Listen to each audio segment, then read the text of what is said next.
Greetings everyone, welcome to Mithunav classes.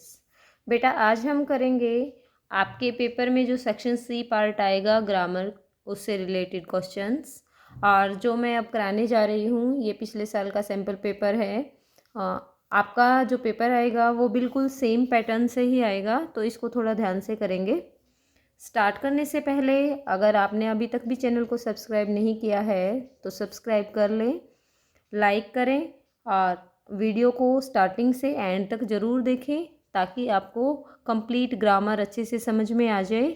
और comment box में लिख करके बताना अगर आपको कोई परेशानी आती है या कुछ समझ नहीं आता है। स्टार्ट करते हैं।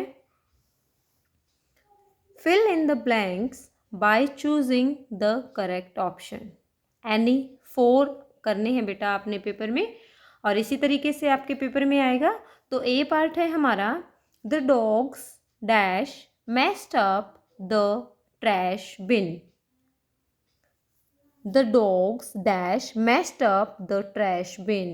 मैस्ड अप यहाँ पर थर्ड फॉर्म लगी है। ऑप्शन है हमारा हैज़, हैव, एम, वॉज। तो सिलेक्ट कीजिए। क्वेश्चन नंबर 5 के कंप्लीट होने के बाद मैं क्वेश्चन नंबर 5 के आंसर्स आपके साथ शेयर करूँगी, तो आप तब तक के लिए प्रैक्टिस कर सकते हैं जब तक हम बी पार्ट करते हैं। बी पार्ट में है बेटा, dash ox owned by Gopal fell ill and died. Option है हमारा अ, एन, द या नो आर्टिकल, कोई भी आर्टिकल नहीं आएगा। नेक्स्ट है question, there dash 10 children in a class. Option में are, is, am, was. Next है I bought dash umbrella yesterday. A, an, the या नो आर्टिकल। नेक्स्ट है my mother dash a wonderful chef. Is, are, is, were या M. तो बेटा सभी यहाँ पर सब्जेक्ट का ध्यान रखते हुए आपने सभी ने आंसर सोच लिए होंगे। चलो आंसर शेयर करती हूँ मैं आपके साथ। बेटा ए पार्ट में second option have, B part में second option an, C part में first option are, D part में सेकंड ऑप्शन एन और ई पार्ट में सेकंड ऑप्शन इज आएगा। आई होप आप सभी का बिल्कुल ठीक होगा। नेक्स्ट स्टार्ट करते हैं क्वेश्चन नंबर 6। नेक्स्ट करते हैं बेटा क्वेश्चन नंबर 6 हमारा, fill in the blanks with correct degree of adjectives. इसमें भी आपने 4 करने हैं, आपके पास 5 दिए होंगे। तो यहाँ पर आप सभी बच्चे डिग्री ऑफ एडजेक्टिव को करेंगे, और मैंने आपके साथ पहले भी एक वीडियो शेयर कर रखी है जिसमें कंपैरेटिव सुपरलेटिव डिग्री के रिगार्डिंग हमने एक रिवीजन टेस्ट किया था। तो यहाँ पर आपने डिग्री की फॉर्म फिल करनी है। ए पार्ट में पॉजिटिव फॉर्म दी हुई है इजी, कंपैरेटिव फॉर्म में ब्लैंक है और सुपरलेटिव फॉर्म में है ईजीएस्ट। तो इजी डैश ईजीएस्ट। इसके आंसर भी मैं क्वेश्चन नंबर 6 के बाद ही शेयर करूंगी। बी पार्ट है dash happier happiest. C part good better dash. D part dash bigger biggest. E part difficult dash most difficult. जहाँ पर भी डैश दिया है वो आपने आंसर में लिखना है। अभी देखते हैं आपने पेपर में आंसर कैसे लिखना है। आई होप आप सभी ने कर लिया होगा। चलो शेयर करते हैं क्वेश्चंस के आंसर्स। क्वेश्चन नंबर 6 में ए आंसर है ईजियर। ईजी दिया था, ईजियर आपने लिखना है, ईजीएस्ट भी दे रखा है। नेक्स्ट है हैप्पी। बी पार्ट में आप लिखेंगे हैप्पी क्योंकि हैप्पियर और हैप्पीएस्ट दिया हुआ है। सी पार्ट में गुड बेटर दिया है तो आप लिखेंगे बेस्ट। डी पार्ट में बिगर और बिगेस्ट दिया है तो पॉजिटिव फॉर्म है बिग। ई पार्ट में डिफ़िकल्ट दिया है और मोस्ट डिफ़िकल्ट दिया है तो आप लिखेंगे कंपैरेटिव डिग्री मोर डिफ़िकल्ट। आप सभी का बिल्कुल ठीक होगा। नेक्स्ट क्वेश्चन की ओर बढ़ते हैं बच्चों। क्वेश्चन नंबर 7 इसी तरीके से आएगा आपके पेपर में। Match the words in bold with words opposite in meaning. Column A में वर्ड्स दिए हैं, उनमें कुछ वर्ड्स डार्क किए हुए हैं और कॉलम बी में वर्ड्स दिए हैं, तो आपने इनसे मैच करना है। तो कॉलम ए में ए दिया है अ शैलो लेक, यानी कि जो शैलो वर्ड है उसका कॉलम बी में कहाँ पर आंसर है। तो शैलो का आंसर, शैलो होता है बिल्कुल ऊपर, और इसका है सामने देखो क्लीन, ब्लंट, डीप या चीप। तो आंसर आएगा deep. Yes. B costly, costly होता है महंगा, अ कॉस्टली ड्रेस। तो कॉस्टली का ऑपोजिट वर्ड क्या है? अपोजिट होते हैं उल्टे शब्द, क्या है? Yes, cheap, CHEAP। चीप होता है सस्ता। नेक्स्ट है डर्टी क्लोथ्स, डर्टी होता है गंदे। तो ए ऑप्शन है क्लीन, क्लीन होते हैं साफ। डी ऑप्शन में शार्प, शार्प होता है बिल्कुल तेज धार वाला। फिर सेकंड ऑप्शन में है ब्लंट, तो ब्लंट होता है जिसकी धार तेज ना हो। दोबारा से देख लेते हैं कि किस तरीके से आंसर आपने पेपर में लिखने हैं। आप लिखेंगे A part shallow deep, B part costly cheap, C part dirty clean, D part sharp blunt. उसके बाद आपका क्वेश्चन नंबर 8 आएगा बेटा। Fill in the blanks with the correct form of the verbs given in the brackets. इसमें आपने any 3 करने हैं। कोई भी एक ब्रैकेट में वर्ब दी होगी उसको देख करके आपने करेक्ट करना है। फर्स्ट है आई dash him at the bus stop every day. Every day word से हमें पता चला है कि काम डेली हो रहा है। इट मीन्स कौन सा टेंस आएगा? Present indefinite tense. तो I dash him at the bus stop every day. सोचो तब तक, जब तक मैं आंसर शेयर नहीं करती। B part Sameer dash for a walk now. Now जहाँ पर भी दिया होगा वहाँ पर क्या आएगा? सोचे। नेक्स्ट है I dash the school last month. जब भी लास्ट मंथ कहीं पर भी दिया हो तो वहाँ पर आप लिखोगे पास्ट फॉर्म। तो पास्ट फॉर्म आपने देखनी है कि जॉइन की पास्ट फॉर्म क्या है। ठीक है। नेक्स्ट है Rakesh dash for a walk every day in the morning. तो आप देखेंगे कि जो Rakesh every morning, every day से हमें पता चलेगा कि हमें कौन सा टेंस यूज़ करना है, यानी कि प्रेजेंट इंडेफिनिट टेंस का हम यहाँ पर यूज़ करेंगे। अभी मैं आंसर शेयर करती हूँ, मैच करना।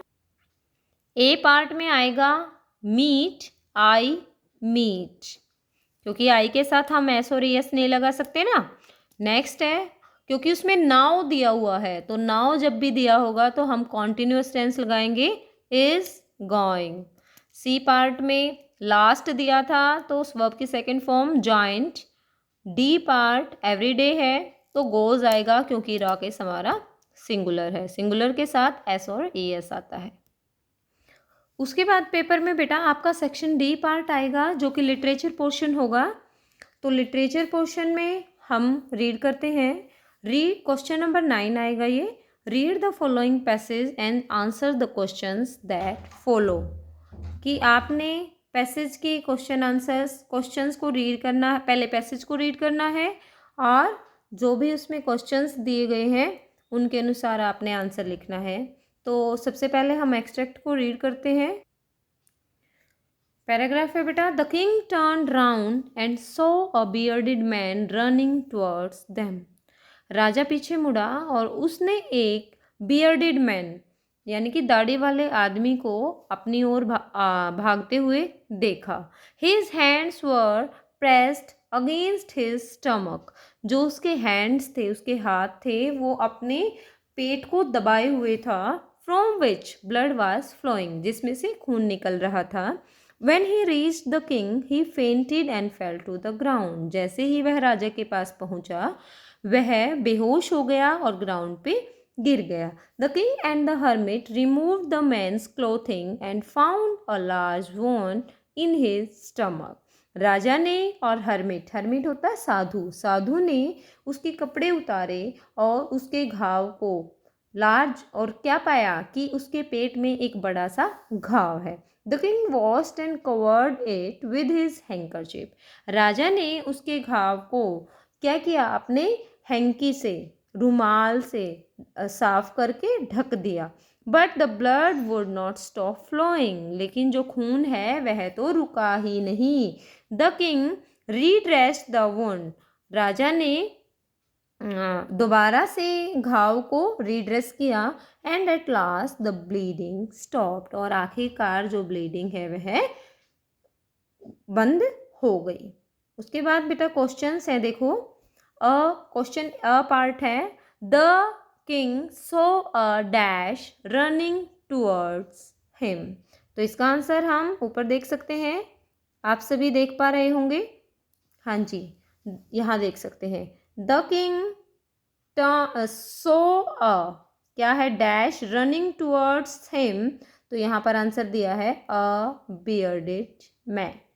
ठीक है, नेक्स्ट है, dash is a person who lives in a solitude. Solitude में रहने वाले पर्सन को क्या कहते हैं? तो इसमें ही इसका आंसर दिया गया है। इसमें आंसर है पूरा हमने पैराग्राफ पढ़ लिया है और हमें एक जगह मिला था the king and the hermit, ये रहा। तो हर्मिट लिखेंगे इसका answer. Hermit is a person who lives in a solitude.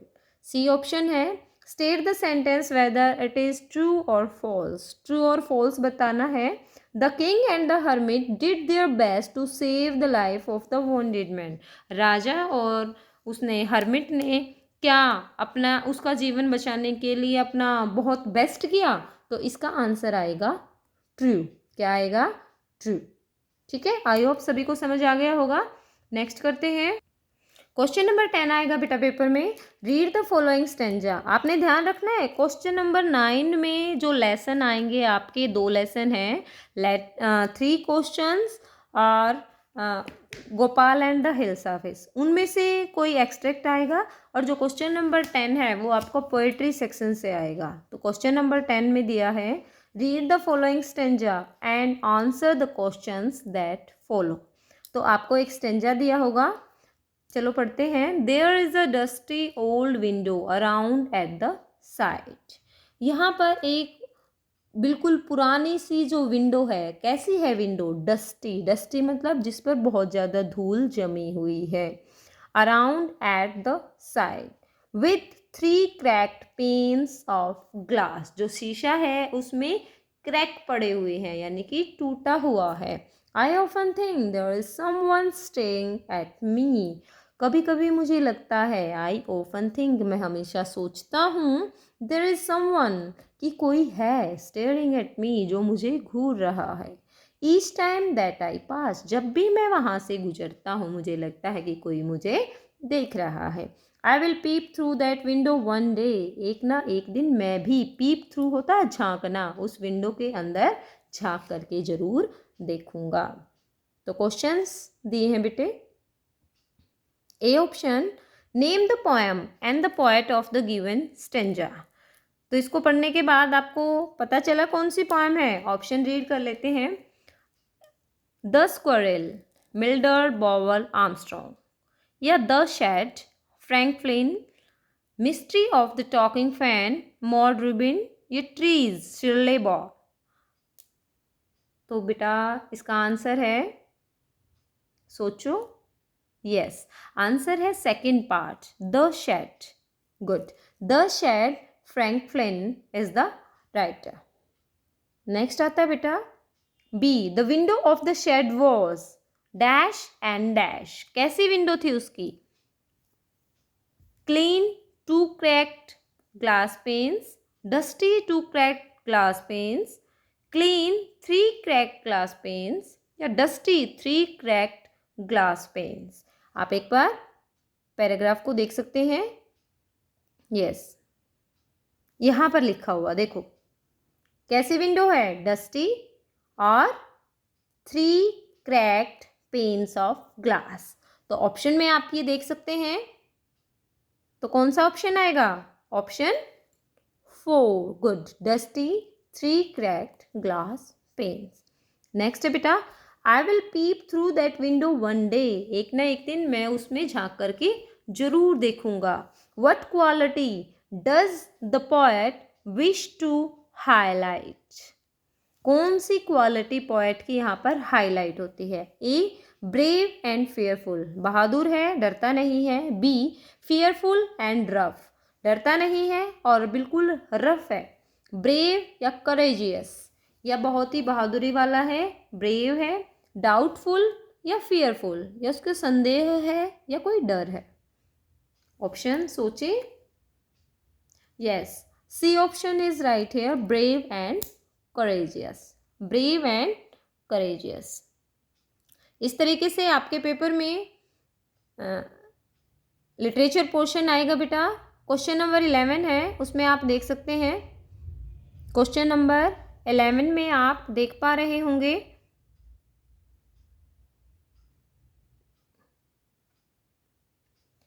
Answer the following questions in 30 to 40 words. यानी 4 आपने करने हैं। इस तरीके के क्वेश्चन होंगे, जैसे कि फर्स्ट क्वेश्चन है, there is only one time that is important and that time is now, केवल एक ही समय है जो इम्पॉर्टेंट है, वो है अब।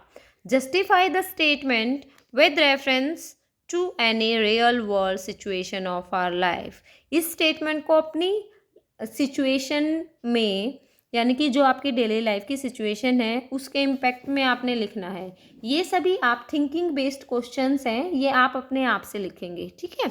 मैं आपको दिखा रही हूँ कि किस तरीके के क्वेश्चंस आएंगे। नेक्स्ट क्वेश्चन है, according to the poem Mildred Bower Armstrong the squirrel wore a question mark for tail, describe it. जो मिल्डर्ड बोवर आर्मस्ट्रॉन्ग है उसके अनुसार जो स्क्विरल है उसने एक क्वेश्चन मार्क पहना हुआ है, इसको डिस्क्राइब करना है। आपने देखा ना कि जो स्क्विरल की पूंछ है वो कैसी है, क्वेश्चन मार्क वाली है। तो ये क्वेश्चन भी मैंने लिखवाया हुआ है पेपर में। नेक्स्ट है, in the chapter 3 questions, who was the bearded man and why did he ask for the Kings forgiveness. 3 questions chapter में बियर्डेड मैन कौन है और वह राजा से माफ़ी क्यों मांगता है। तो कौन है bearded man? The bearded man was Kings enemy, Kings का एनिमी है, उसका शत्रु है। और राजा से माफ़ी क्यों मांगता है वह? क्योंकि राजा ने उसकी हेल्प की है, उसको बचाया है। Because the king saved his life, राजा ने उसकी जिंदगी बचाई है। यस, नेक्स्ट क्वेश्चन है बेटा, why did the king forgive his enemy who swore revenge on him. राजा ने अपने उस एनिमी को क्यों माफ़ कर दिया? हु स्वोर, जिसने कसम खाई थी उसको मारने की। क्यों माफ़ कर दिया था उसको? क्योंकि उसे अपनी गलती पर पछतावा हो गया था और उसने उससे माफ़ी मांग ली थी। Good. I know that there is not really a ghost, मुझे पता है वहाँ सच में कोई भूत नहीं है। Was the speaker of the poem the said sure that there was no ghost, justify no answer.